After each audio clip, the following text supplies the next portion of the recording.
A lot of gluten-free crackers are quite refined. They have a lot of starches in them, and so I wanted to find something that was as whole food as possible. That's why this one has rice in it, it has oats in it, then the nuts. The only thing that is refined is the gluten-free flour blend, which is a small part of the total recipe, which will have some starches and some refined flours in it, but it's much more whole than a lot of recipes. So let's enjoy eating whole food, plant-based, allergy-friendly.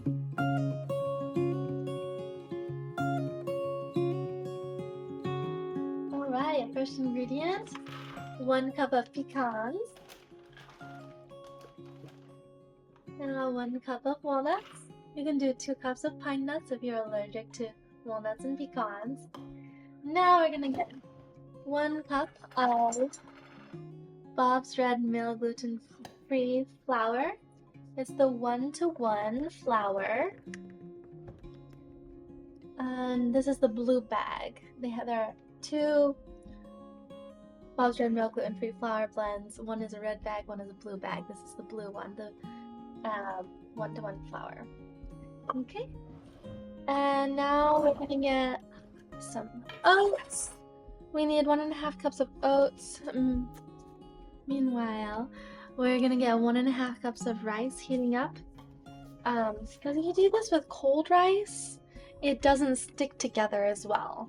So you need the rice to be warm because it gives it moist and sticky texture.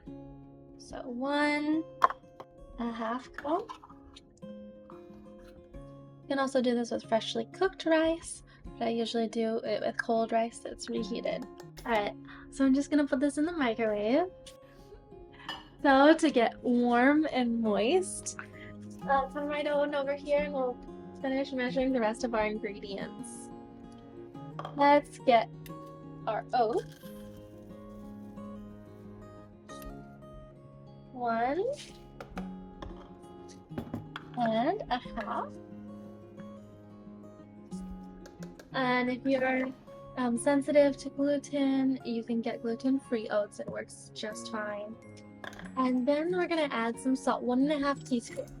1.5. And this will make it definitely like a savory cracker and you can tell that it has salt in it. So if you want a plain cracker, you'll want to reduce the salt. Alright, let's see if that rice is ready. We've got some rice ready. See it steaming? Oh yeah, I can smash it easily and it's very sticky.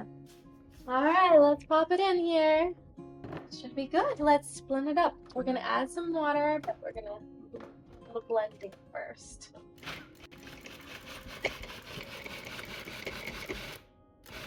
Alright, let's start adding some water. You'll need 1/2 cup of water. Before you add the water, make sure the rice has been ground completely. Otherwise, you'll end up with hard pieces of rice after the cracker is baked. You can also omit the rice and the cracker will turn out just fine. Once your dough is completely combined, go ahead and pour it onto a parchment paper or a silicone baking sheet. Use your hands to spread it out. If you notice that the dough is sticky, go ahead and put some flour on top of it and then flip it over and put it on the other side as well. Once you have flattened it out with your hands, get a rolling pin and press it out further until it is about 1/8 of an inch thick. We want it pretty thin. Then transfer it onto a baking sheet and score it. You can also cut it into shapes while it's on the counter and then transfer those shapes to the cookie sheet. However, I found it difficult to maintain the shape of the various cutouts when they're transferred. Place the crackers in the oven at 350 for 22 to 27 minutes. 22 minutes will give a softer cracker and 27 minutes will give a crispier cracker. I've even done it up to 30 minutes, but be careful not to go too long because it will burn and it will change the flavor and not be so good.